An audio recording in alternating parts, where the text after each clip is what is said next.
साथियों नमस्कार। आज का जो हेडिंग है वो है गांधी गाथा से गुजरते हुए। अभी अभी 2 अक्टूबर आने वाले हैं, अहिंसा दिवस और स्वच्छता ही पखवाड़ा कार्यक्रम जगह जगह पर की जा रही है। आइए इस कड़ी में कुछ जानते हैं। और आज हम उस वक्त एक खूबसूरत संध्या से गुजर रहे थे। दक्षिण अफ्रीका में अक्टूबर की शामें वसंत में नहाई होती है, लेकिन पंच तारा होटल के उस रोशन हॉल में विचारों की गुनगुनाहट तैर रही थी।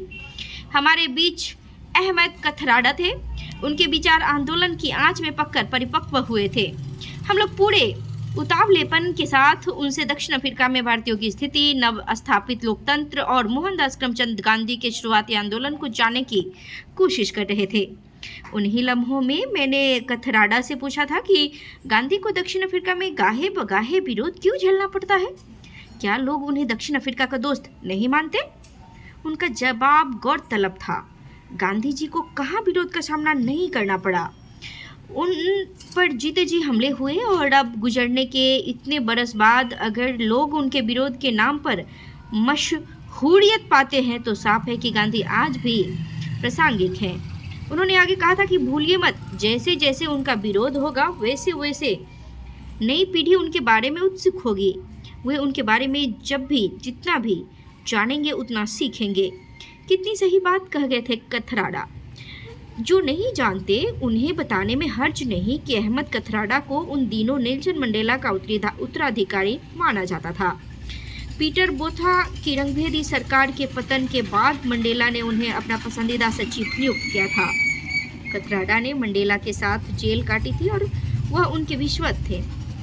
भारतीय गुजराती बोहरा मूल का होने के कारण कथराडा राष्ट्रपति भले न बन सके, मगर जीवन भर अफ्रीकी नेशनल कांग्रेस के सिद्धांतों के प्रति प्रतिबद्धता में कभी कमी नहीं आई।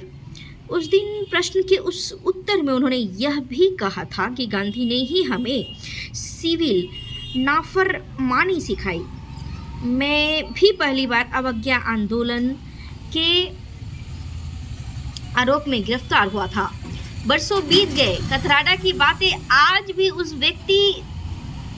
वक्त दिमाग में घंटियां बजा उठती है जब हम गांधी के बारे में अनर्गल प्रलाप सुनने को अभिशप्त होते हैं। अगले हफ्ते बापू की जयंती है। आपने पता नहीं ध्यान दिया या नहीं, पिछले कुछ वर्षों से गांधी जयंती के दिन सोशल मीडिया में एक जुमला टॉप ट्रेंड कराया जाता है, नाथूराम गोडसे अमर रहे। ग्लानी ने उन गर्दहित लम्हों में हमेशा मुझे कथराडा याद आते हैं। वह सही थे। गांधी की यह शक्ति है और यही तत्व उन्हें अमरत्व प्रदान करता है। इसमें कोई दो राय नहीं कि अगर नाथूराम गोडसे ने गांधी की हत्या नहीं की होती तो आज उसे कोई जानता तक नहीं। उसका अकेला कारनामा राष्ट्रपति के खून से हाथ धोना था। इसके उलट अगर 30 जनवरी 1948 की उस अभागी शाम को गांधी किसी अन्य वजह से चल बसे होते, जब भी वह अपने 78 वर्षीय जीवन में इतना कुछ कर चुके थे कि सदियों तक उन्हें भुला पाना संभव नहीं होगा। यह अकारण नहीं है कि जब कोई शीर्ष राजनेता भारत आता है अथवा हमारे सत्तानायक प्रदेश जाते हैं तो गांधी को नमन नहीं कर भूलते। पिछले ही महीने की तो बात है, प्रधानमंत्री श्री नरेंद्र मोदी बेहद महत्वपूर्ण यात्रा पर यूक्रेन गए थे। वहां पीस पार्क में उन्होंने मोहनदास करमचंद गांधी की प्रतिमा पर पुष्पांजलि अर्पित की और ट्वीट किया, बापू के आदर्श सार्वभौमिक है और वे लाखों लोगों को उम्मीद देते हैं। हम सब उनके दिखाए मानवता के मार्ग पर अनुसरण करें।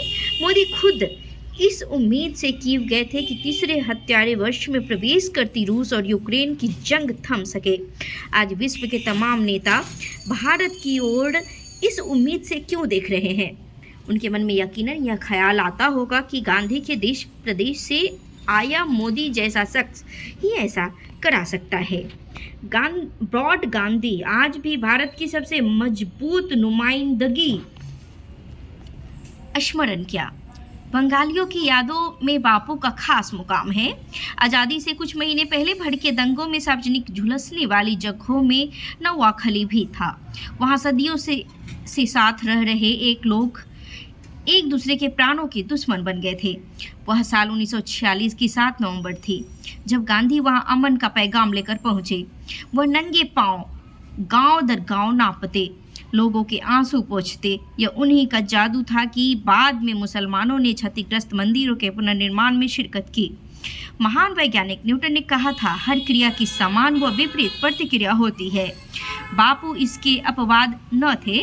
उनके शांति प्रयासों को कुछ लोगों ने उलेट भाव से लिया, लेकिन